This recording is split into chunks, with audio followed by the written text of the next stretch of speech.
ఓం శ్రీ మహాగణాధిపతయ నమః. శ్రీమాత్రే నమః.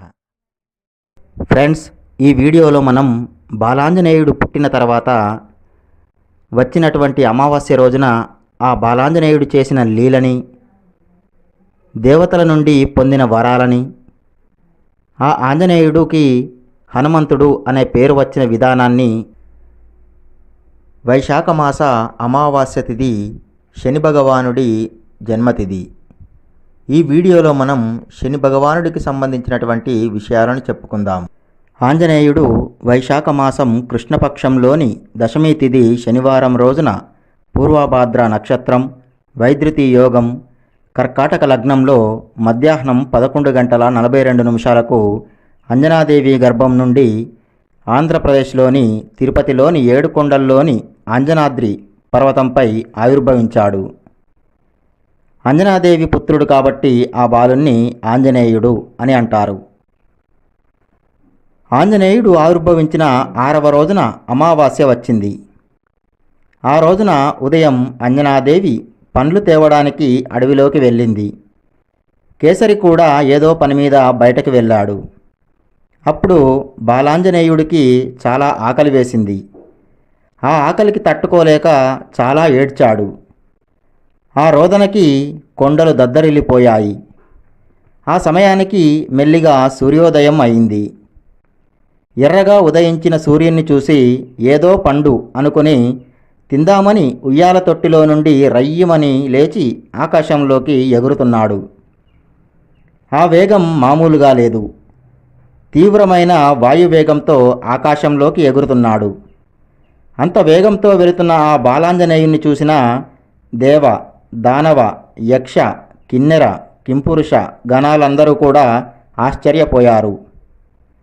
ఈ వానర బాలుడు 5-6 రోజుల వయస్సులోనే ఇంత వేగంగా ప్రయాణిస్తున్నాడు. ఇంకా పెరిగి పెద్దయిన తర్వాత ఇంకెంత వేగంతో ప్రయాణిస్తాడో అని అందరూ కూడా అనుకున్నారు. ఆ వస్తున్న వానర బాలుడు రాబోయే కాలంలో నాకు శిష్యుడు అవుతాడు, పైగా కారణజన్ముడు కాబట్టి ఇతనికి నా పూర్తి వేడిని తగిలేలా చేయకూడదని సూర్యభగవానుడు తన వేడిని చాలా వరకు తగ్గించాడు. వాయుదేవుడు సూర్యుని వేడి పడకూడదని అప్పటికే హిమాలయాల నుండి చల్లని గాలిని తెచ్చి ఆ బాలాంజనేయుడి మీదికి తగిలేలా చేస్తున్నాడు. ఈ విధంగా ఆ బాలాంజనేయుడు ఎలాంటి ఇబ్బంది లేకుండా సూర్యుని పట్టుకోవడానికి వెళ్తున్నాడు. సూర్యుని దగ్గరికి వచ్చి ఎక్కడ పట్టుకుని తిందామా అని చుట్టూ తిరుగుతున్నాడు. ఆ రోజు అమావాస్య కదా, సూర్యగ్రహణం కూడాను. ఆ సమయానికి రాహువు సూర్యుని పట్టుకోవడానికి వచ్చాడు. ఆ బాలుడు సూర్యుని చుట్టూ తిరగడం చూశాడు. నేను సూర్యుని మింగడానికి వస్తే ఈ బాలుడెవరో సూర్యుని చుట్టూ తిరుగుతున్నాడేంటి అని అనుకున్నాడు. ఇంతలో ఆ బాలాంజనేయుడికి ఈ రాహువు కనబడేసరికి సూర్యుణ్ణి వదిలేసి ఈ రాహువుని పట్టుకున్నాడు. రాహువుకి భయం వేసి విడిపించుకోవడానికి ప్రయత్నించాడు. కానీ ఆ బాలాంజనేయుడి బలానికి విడిపించుకోవడానికి ఈ రాహువుకి బలం సరిపోక గిలగిలా కొట్టుకున్నాడు. సూర్యుడినే మింగే నన్ను పట్టుకుని మింగడానికి చూస్తున్నాడు అని అరుస్తూ అతి కష్టం మీద చేతులు కొరికి తోసేసి రక్షించండి రక్షించండి అంటూ పారిపోయి స్వర్గానికి వెళ్ళి ఇంద్రుణ్ణి కాపాడమని వేడుకున్నాడు. ఏం జరిగింది రాహువు, ఇలా రక్షించమంటూ వస్తున్నావు అని ఇంద్రుడు అన్నాడు. అప్పుడు రాహువు జరిగినదంతా కూడా చెప్పాడు. అప్పుడు ఇంద్రుడు రాహువుతో, నువ్వేమీ భయపడకు, నేను ఇప్పుడు నీ వెంట వస్తాను, ముందు నువ్వు అక్కడికి వెళ్ళు అని చెప్తే రాహువు ముందు వెళ్తూ ఉంటే ఇంద్రుడు తన సింహాసనం నుండి లేచి ఒక దండను మెడలో వేసుకుని 4 దంతాలు కలిగిన కైలాస పర్వతం అంతటి ఎత్తైన తెల్లని రంగులో ఉన్నటువంటి మెడలో గంటలు కలిగినటువంటి ఐరావతాన్ని ఎక్కి రాహువుని అనుసరిస్తూ వెళ్ళాడు. అలా వెళ్తూ వెళ్తూ సూర్యుని దగ్గరికి రాగానే రాహువు ఆ బాలుని చూపించాడు ఇంద్రునికి. ఇక రాహువు భయపడి అక్కడ నుండి దూరంగా వెళ్ళాడు.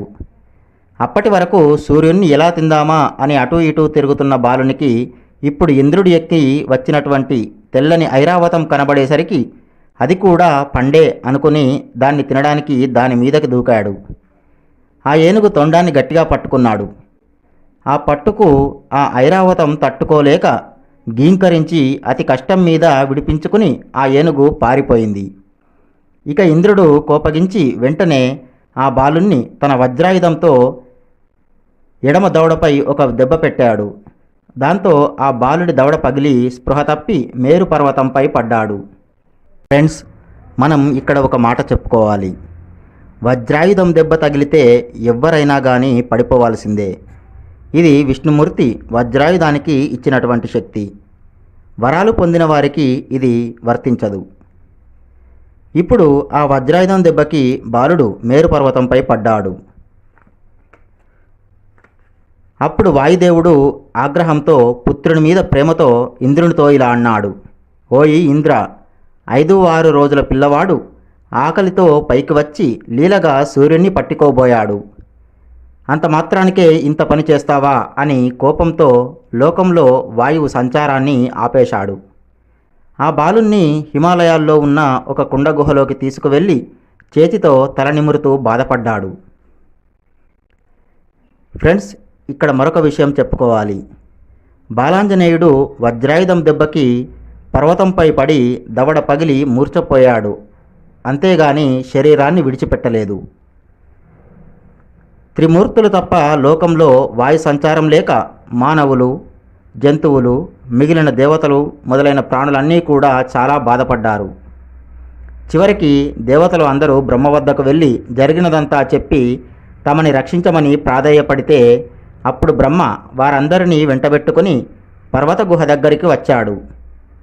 అప్పుడు వాయుదేవుడు బాలుణ్ణి చేతిలోనే పట్టుకుని బ్రహ్మ దగ్గరికి వెళ్ళి నమస్కరించాడు. తన పరిస్థితిని చెప్పుకున్నాడు. అప్పుడు పక్కన ఉన్నటువంటి దేవతలందరూ ఆ బాలుణ్ణి, వాయువుని దీవించారు. బ్రహ్మ ముందుకు వచ్చి, వాయుదేవా, నీ కుమారుడు మూర్ఛపోయిన కారణంగా నువ్వు లోకాలన్నీ మూర్ఛపోయేలా చేస్తున్నావు కదా అని ఆ బాలుని తలపై చెయ్యి వేసి ప్రేమగా నిమిరాడు. అలా నిమరడంతో ఆ బాలుడి పగిలిన దవడ మామూలుగా అయి బాధపోయి ఉత్సాహంతో లేచి కూర్చున్నాడు. అప్పుడు వాయువు ఆనందంతో తిరిగి లోకంలో తన సంచారాన్ని మరలా మొదలుపెట్టాడు. అప్పుడు అప్పటిదాకా బాధపడుతూ ఉన్న వారందరూ కూడా హాయిగా ఊపిరి పీల్చుకోవడం మొదలుపెట్టారు. అప్పుడు బ్రహ్మ మిగిలిన దేవతలందరితో, ఈ బాలుడు కారణజన్ముడు. రాబోయే కాలంలో ఈ బాలునితో చాలా కార్యాలు జరగనున్నాయి. కాబట్టి ఈ బాలునికి మనం వరాలు ఇవ్వాలి అని చెప్పి ఆ బ్రహ్మ ఆ బాలాంజనేయుడితో, నీకు నా అంతటి ఆయుష్షు కలుగుగాక, బ్రహ్మాస్త్రం నిన్ను ఏమీ చేయకుండుగాక, ఒకవేళ బ్రహ్మాస్త్రం వల్ల నువ్వు బంధించబడినట్లయితే వెంటనే నన్ను తలుచుకో, ఆ అస్త్రం నిన్ను వదిలేస్తుంది అని వరమిచ్చాడు. ఇప్పుడు ఇంద్రుడు తన మెడలోని ఒక మాలకి నకలుగా మరొక మాలను బాలుని మెడలో వేశాడు. హనుమంతునికి మొదటిసారి మెడలో మాల వేసింది ఇంద్రుడే. అలా మాలను వేసి ఆ బాలునితో, హనుమా, నేను నా వజ్రాయుధంతో ఓ వానర బాలక నిన్ను కొట్టాను. కొట్టగానే నీ దవడ పగిలింది. ఆ దవడ పగిలి కూడా నువ్వు బ్రతకగలిగావు. కాబట్టి నీకు హనుమాన్ అని పేరు పెడుతున్నాను. నా వజ్రాయుధం ఇప్పటి నుండి నిన్ను ఏమీ చేయలేదు. తూర్పు దిక్కుకి నేను అధిపతిని. నువ్వు తూర్పు దిక్కుగా ప్రయాణం చేసేటప్పుడు నన్ను తలుచుకో. నీకు తూర్పు దిక్కున ఏ గండం లేకుండా నేను కాపాడతాను అని వరమిచ్చాడు. ఇప్పుడు సూర్యభగవానుడు, ఈ బాలుడు అంటే నాకు చాలా ఇష్టం. రాబోయే కాలంలో ఈ బాలునికి నేను సకల వ్యాకరణాలు నేర్పిస్తాను. నా శక్తిలో అంటే కాంతిలో 100వ వంతు ఈ బాలునికి ఇస్తున్నాను. ఈ శక్తి అతనితో ఉంటుంది. దానితో ఈ బాలుడు మరొక సూర్యుడిలా ఉంటాడు. నేను చీకటిని తొలగిస్తాను. ఈ బాలుడు చీకటిలోకి వెళ్తే అతనికి గల శరీర కాంతికి తన చుట్టూ ఉన్నటువంటి వస్తువులన్నీ కనబడతాయి. ఈ బాలుడు విద్య నేర్చుకోవడానికి రాబోయే కాలంలో నా దగ్గరికి వస్తాడు. శాస్త్రాలు అన్నీ కూడా ఇతనికి తమంతట తామే లొంగేలాగా చేస్తాను. మంచి ఉపన్యాసకుడుగా అవుతాడు. నవ వ్యాకరణ పండితుడవుతాడు. ఆకాశంలో ఈ బాలుడు ప్రయాణిస్తే ఇతనికి నా వేడి తగలకుండా చూస్తాను అని సూర్యుడు వరం ఇచ్చాడు. ఇప్పుడు అగ్నిదేవుడు, ఈ బాలునికి నా వల్ల ఏ గండమూ ఉండకుండుగాక. ఇతన్ని అగ్ని ఏమీ చేయలేదు. ఆగ్నేయ దిక్కున ఈ బాలుణ్ణి నేను రక్షిస్తాను అని అగ్నిదేవుడు వరమిచ్చాడు. ఇప్పుడు యమధర్మరాజు, నా యమదండం వల్ల ఈ బాలునికి ఎలాంటి ఆపద రాకుండా చూస్తాను. నా యమదండం ఈ బాలుని ఏమీ చేయలేదు. ఈ బాలునికి ఎలాంటి అనారోగ్యం లేకుండా ఉంటుంది. ఒకవేళ ఎప్పుడైనా దుఃఖం, కష్టం వచ్చినా ఆ దుఃఖము, కష్టము క్షణాల్లో తొలగిపోతాయి అని వరమిచ్చాడు. ఇప్పుడు వరుణదేవుడు, ఈ బాలునికి వర్ణపాశముల వల్ల బంధనములు లేకుండుగాక, నీకు జలగండం లేకుండుగాక అని వరమిచ్చాడు. ఇక వాయుదేవుడు, నా ఈ పుత్రుడు నా అంతటి వేగంతో ఆకాశంలో ప్రయాణిస్తాడు. నేను ఈ బాలునికి అనుకూలంగా ఎల్లప్పుడూ అన్ని వేళలా ఉంటూ రక్షణగా ఉంటాను అని వరమిచ్చాడు. ఇప్పుడు ఈశానుడు, ఈ బాలునికి ఈశ్వరునికి ఉన్నంత శక్తి వచ్చుగాక అని వరమిచ్చాడు. ఇప్పుడు నిరుతి, ఈ బాలునికి నా దిక్కున రక్షణ ఇస్తాను. రాక్షస గండం లేకుండా రాక్షసులను చీల్చి చెండాడేలా వరం ఇస్తాను అని వరమిచ్చాడు. వసువులు ఈ బాలునికి ఎప్పుడూ ఎలాంటి ప్రాణగండం లేకుండా ఉండుగాక అని వరమిచ్చారు. ఇలా దేవతలు, గ్రహాలు, దిక్పాలకులు అందరూ కూడా వరాలు ఇచ్చారు. అప్పుడు వాయుదేవుడు ఆ దేవతలందరి దగ్గర సెలవు తీసుకొని బాలుణ్ణి ఎత్తుకుని 7 కొండలపైకి వచ్చాడు. అప్పుడు అంజనాద్రి మీద కూర్చుని అంజనాదేవి ఇంట్లో ఊయల తొట్టిలో బాలుడు కనబడడం లేదని, ఎక్కడ ఉన్నాడో ఎలా ఉన్నాడో అని బాధపడుతూ ఉంది. అప్పుడు వాయుదేవుడు బాలుణ్ణి అంజనకి ఇస్తూ జరిగినదంతా చెప్పాడు. అప్పుడు ఆ అంజనాకేసరి దంపతులు ఇద్దరూ కూడా ఆ బాలాంజనేయుడు చేసిన లీలను, దేవతలందరూ కూడా ఆ బాలునికి ఇచ్చినటువంటి వరాలను విని ఆనందించారు. ఫ్రెండ్స్, ఇలా బాలాంజనేయుడికి హనుమంతుడు అనే పేరు వచ్చింది. వైశాఖ మాస అమావాస్య తిథి శని భగవానుడి జన్మతిథి. ఈ వీడియోలో మనం శని భగవానుడికి సంబంధించినటువంటి విషయాలను చెప్పుకుందాం. సర్వ జీవరాశిని సత్యమార్గంలో నడిపించడానికి, వాటి కర్మ ఫలాన్ని బట్టి ఫలితాన్ని అనుగ్రహించడానికి శని భగవానుడు అవతరించాడని పురాణాలు చెప్తున్నాయి. సత్యసంధతను, అహింసను, దానశీలతను ఆచరిస్తూ పవిత్రంగా మానవ ధర్మాన్ని నిర్వర్తించే వారి పట్ల శని భగవానుడు ఎల్లప్పుడూ అండగానే ఉంటాడు. వారికి శుభ ఫలితాలు కలిగిస్తాడని పురాణాలు చెప్తున్నాయి.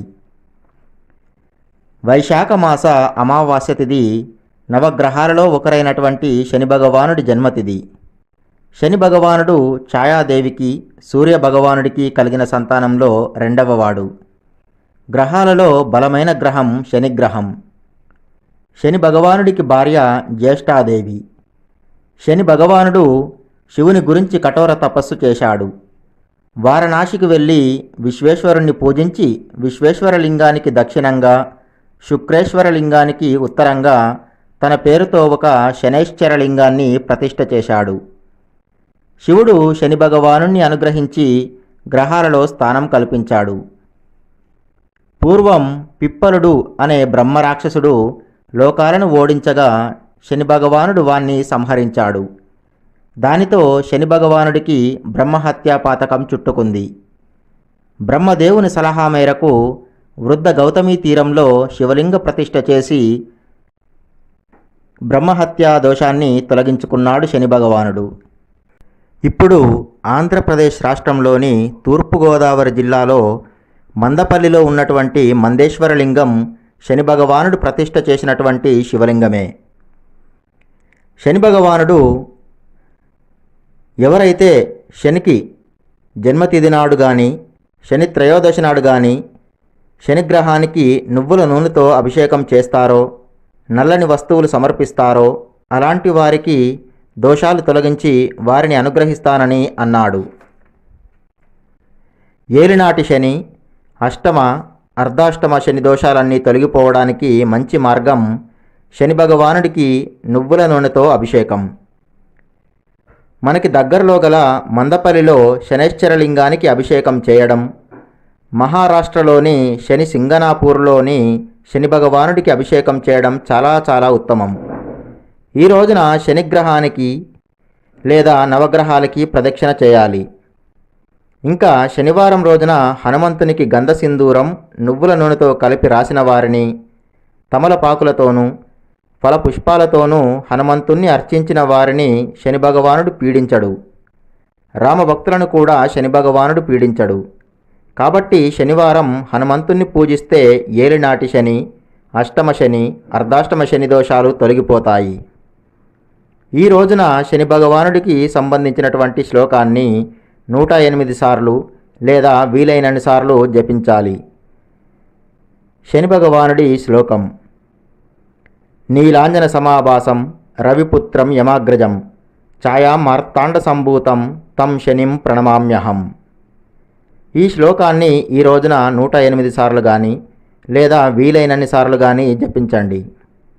అలాగే ఈ రోజున పిప్పలాద ప్రోక్త శని స్తోత్రము, దశరథ ప్రోక్త శని స్తోత్రము చదవండి. పిప్పలాద ప్రోక్త శని స్తోత్రం: నమస్తే కోన సంస్థాయ పింగళాయ నమోస్తుతే, నమస్తే బభ్రురూపాయ కృష్ణాయ చ నమోస్తుతే, నమస్తే రౌద్రదేహాయ నమస్తే చాంతకాయ చ, నమస్తే యమసంజ్ఞాయ నమస్తే సౌరయే విభో, నమస్తే మందసంజ్ఞాయ శనైశ్చర నమోస్తుతే, ప్రసాదం మమ దేవేశ దీనస్య ప్రణతస్య చ. దశరథ ప్రోక్త శని స్తోత్రం: నమః కృష్ణాయ నీలాయ శిఖికండ నిభాయ చ, నమో నీలమధూకాయ నీలోత్పల నిభాయ చ, నమో నిర్మాంసదేహాయ దీర్ఘశ్రుతి జటాయ చ, నమో విశాలనేత్రాయ శుష్కోదర భయానకః, నమః పౌరుషగాత్రాయ స్థూల రోమాయ తే నమః, నమో నిత్యం క్షుదార్తాయ నిత్యతృప్తాయ తే నమః, నమో దీర్ఘాయ శుష్కాయ కాలదంష్ట్ర నమోస్తుతే, నమస్తే ఘోరరూపాయ దుర్నిరీక్ష్యాయ తే నమః, నమస్తే సర్వభక్షాయ వలీముఖ నమోస్తుతే, సూర్యపుత్ర నమస్తేస్తు భాస్కరోభయదాయినే, అధోదృష్టే నమస్తేస్తు సంవర్తక నమోస్తుతే, నమో మందగతే తుభ్యం నిష్ప్రభాయ నమో నమః, తపసా జ్ఞానదేహాయ నిత్యయోగరతాయ చ, జ్ఞానచక్షుర్నమస్తేస్తు కశ్యపాత్మజ సూనవే, తుష్టో దదాసి రాజ్యం తం క్రుద్ధో హరసి తత్క్షణాత్, దేవాసుర మనుష్యాశ్చ సిద్ధ విద్యాధరోరగాః. ఈ విధంగా పై స్తోత్రాలను చదివి శని భగవానుడి అనుగ్రహానికి పాత్రులు కండి. ఈ వీడియో మీకు నచ్చినట్లయితే ఈ వీడియోని లైక్ చేయండి, కామెంట్ చేయండి, మీ మిత్రులకి బంధువులకి షేర్ చేయండి. అలాగే మా ఛానల్ని సబ్స్క్రైబ్ చేసుకుని పక్కనే ఉన్నటువంటి బెల్ సింబల్ని నొక్కి ఆల్ అనే ఆప్షన్ని ఎంచుకోండి. ఈ వీడియోని చూసినందుకు మీకు ధన్యవాదాలు.